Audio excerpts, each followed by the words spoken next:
أعوذ بالله من الشيطان الرجيم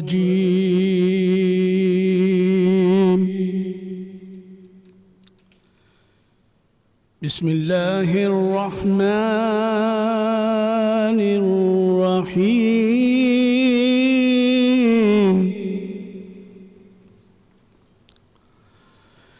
قل هو الله أحد الله الصمد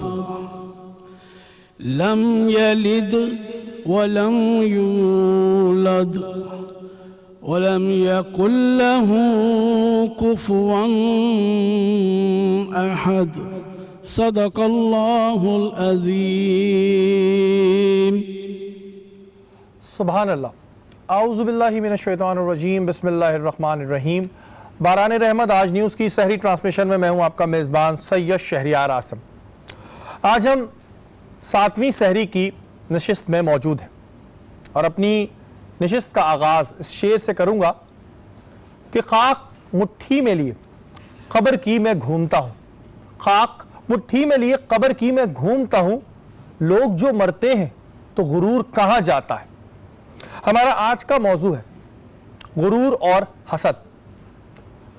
حسد اور غرور دونوں ہی بہت بری چیزیں ہیں اور یہ بات بھی ہے کہ شیطان بھی پہلی دفعہ تکبر میں ہی گمراہ ہوا تھا. ایک بہت خوبصورت بات آپ سے شیئر کروں گا کہ ایک اڑتے ہوئے پرندے سے کسی نے پوچھا کہ تمہیں زمین پہ گرنے کا ڈر نہیں لگتا؟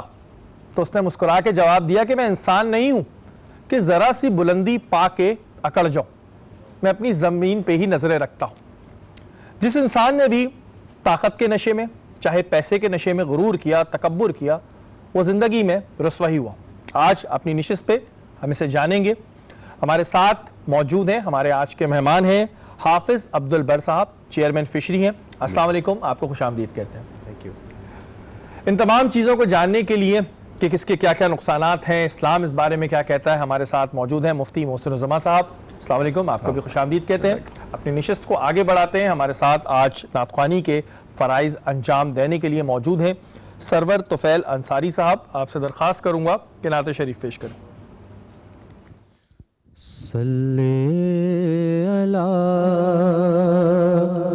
نبینا صلی علی محمد کھلا ہے سبھی کے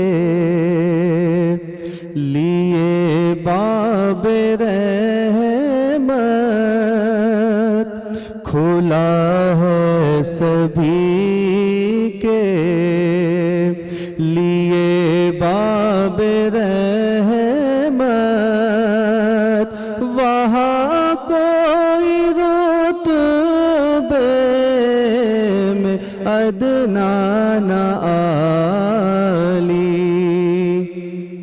مرادوں سے دامن نہیں کوئی خالی مرادوں سے دامن نہیں کوئی خالی قطارے لگائے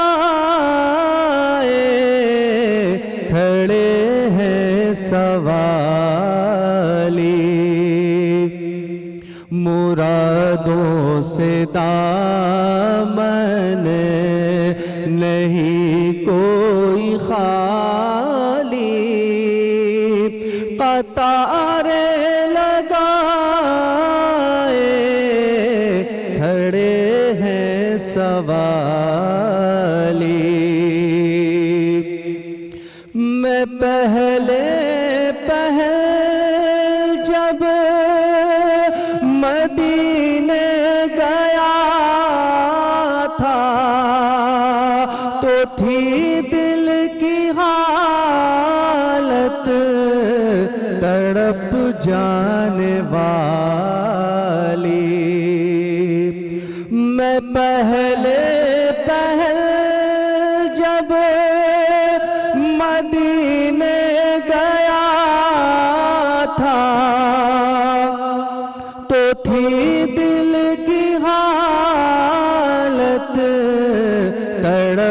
جانے والی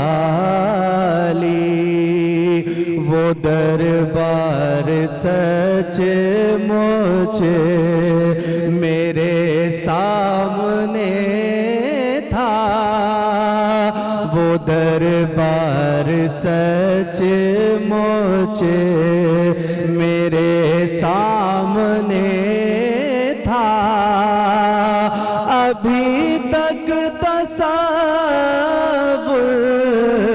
تھا جس کا خیالی،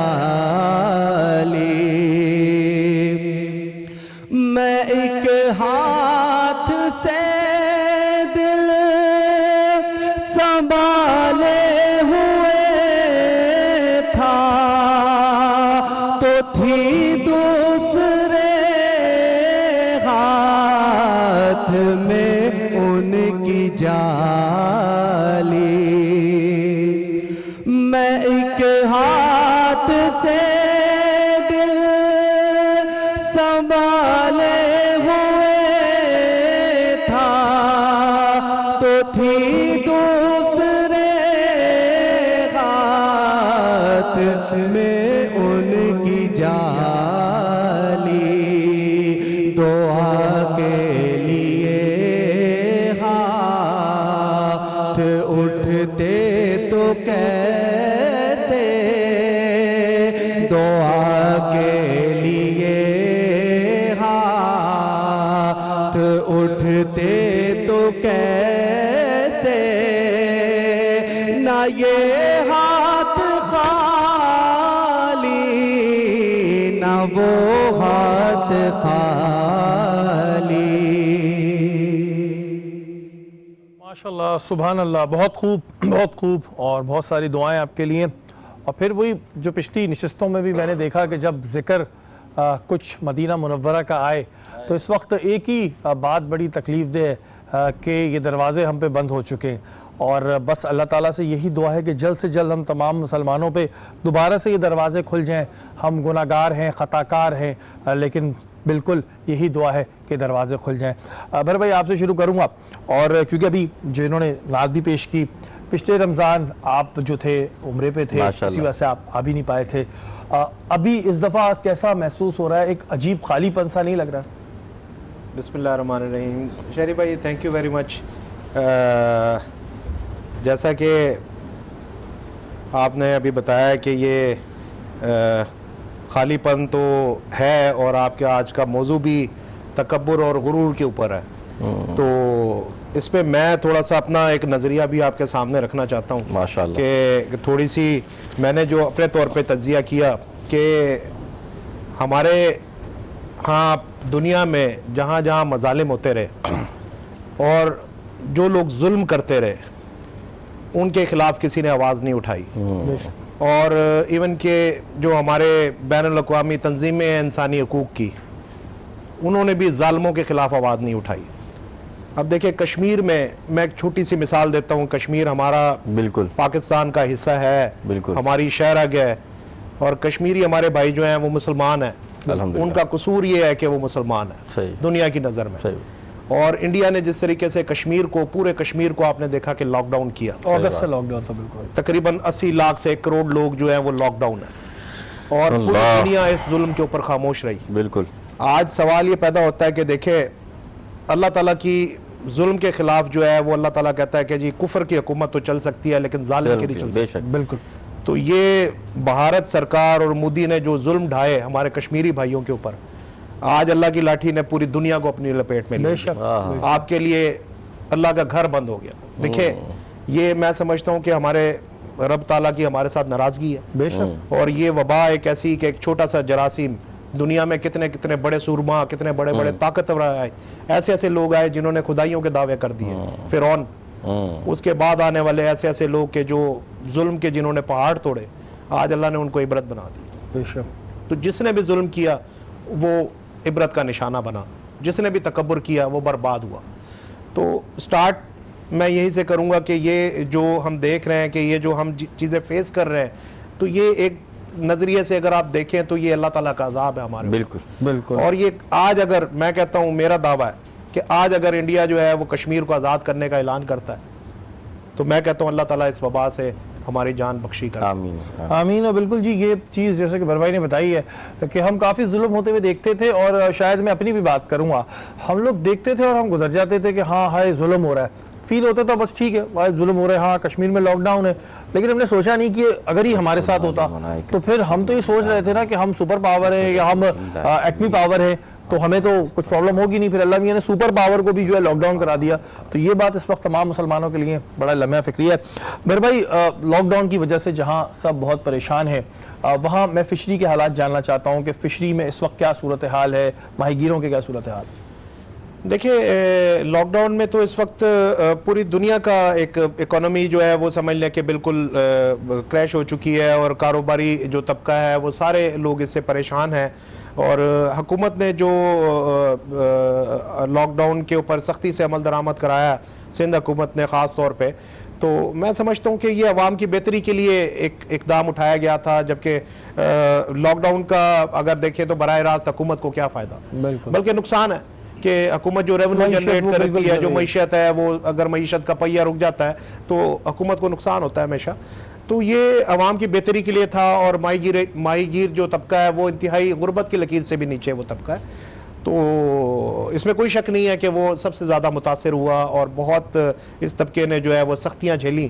لیکن الحمدللہ اب ہماری کوششوں سے ہم نے گورنمنٹ تک اپنی ماہی گیروں کی ایک آواز پہنچائی, ہم نے اپنا ایک موقف دیا کہ اگر ان کو بستیوں میں رکھنے کے بجائے اگر ان کو پانیوں میں بھیج دیا جائے تو پانی سے بہتر کوارنٹین کوئی نہیں ہے کہ سمندر میں چلے جائیں, اور بستیوں میں چونکہ ان کی آبادیاں جو ہیں وہ بہت زیادہ کنجسٹڈ ہیں, اور ان کی آبادیوں میں اگر یہ لاکھوں لوگ جو ہے, چونکہ آپ نے دیکھا ہے کہ فشرمین اب جب شکار پہ جاتے ہیں تو ایک وقت میں سمجھ لیں کہ 1.5 سے 2 لاکھ آدمی جو ہے وہ پانی میں ہوتا ہے. تو آپ سمجھ رہے ہیں کہ یہ بستیوں سے اگر ہمارا اتنا بڑا کراؤڈ نکلتا ہے تو ہم سوشل ڈسٹینسنگ کو بھی مینٹین رکھ سکتے ہیں, خاص طور پہ ان کی آبادیوں میں.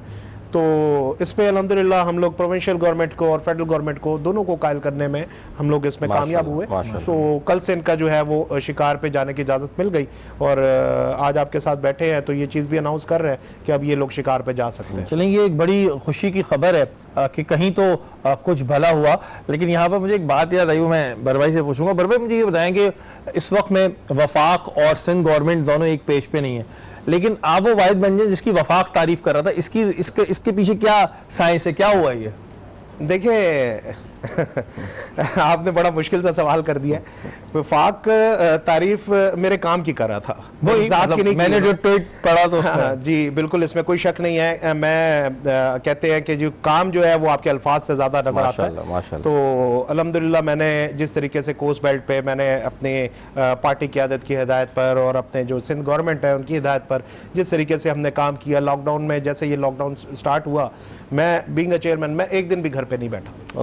اور میری بھی فیملی ہے, ہمارے بھی والدہ ہیں, ہمارے بھی گھر میں بیوی بچے ہیں, مطلب سارا ہر فیکٹر وہاں بھی آتا ہے. تو obviously ایک مجھے بھی گھر سے بھی ایک پریشر ہوتا ہے کہ جب اتنا خطرناک سچویشن ہے تو آپ کیوں جا رہے ہیں, obviously جانا تو گھر ہی واپس ہوتا ہے. تو لیکن ایک جو احساس ذمہ داری ہے وہ بیٹھنے نہیں دیتا. اب اور ماہی گیروں کی جو تکلیف ہے, میں جب سے یہ چارج سنبھالا ان کا تو میں نے دیکھا کہ اس طبقے کے ساتھ ہمیشہ زیادتی ہوئی, جبکہ اگر دیکھا جائے تو کراچی کو اگر اون کرتے ہیں, کراچی کا نام پہلے کولاچی تھا, اور کولاچی جو تھا وہ فشرمین ولیج تھا. تو ایکچولی جو ہے وہ سمجھ لیں کہ ماہی گیر طبقہ ایسا ہے کہ جو کراچی شہر کو اون کرتا ہے, اور آج اگر دیکھیں آپ تو سب سے پسماندہ طبقہ بھی وہی ہے بالکل, اور جس کو سب سے زیادہ نظر انداز بھی کیا جاتا ہے. تو یہ دیکھتے ہوئے میں نے ان کے لیے جو میں کر سکا, جو میرے اپنے کیپیسٹی میں جو تھا. بھائی مجھے ایک بات بتائیں کہ یہ جو اتنے دن لاک ڈاؤن کی سچویشن رہی, یہ فیصلہ تو اب آج آپ اناؤنس کر رہے ہو, کل سے انشاءاللہ تعالیٰ وہ اپنا روزگار شروع کر سکیں گے. تو اتنے دن جو راشن کی تھی, کیونکہ وہ تو ایک بہت بڑا طبقہ ہے, تو اس کو کس طرح مینیج کیا گیا؟ مطلب وہاں تو ہزاروں خاندان ہیں, تو ان کو راشن کیسے پہنچایا گیا؟ دیکھیں یہ ایک بڑا مشکل مرحلہ تھا, یہ ایک بہت ہی مشکل مرحلہ تھا, اور یہ اس میں سب سے زیادہ جو مشکل ہمیں آ رہی تھی وہ سوشل ڈسٹینسنگ کو مینٹین رکھنا تھا. آپ نے دیکھا کہ چونکہ لوگ ہمارے اس پوزیشن میں آ گئے تھے کہ وہ راشن کے لیے ایک طرح سے لڑنے کی صورتحال میں پیدا ہو گئی تھی, اور لوگوں کو کنٹرول کرنا مشکل ہو گیا تھا. تو ہم چونکہ سارا سال ویلفیئر کرتے ہیں,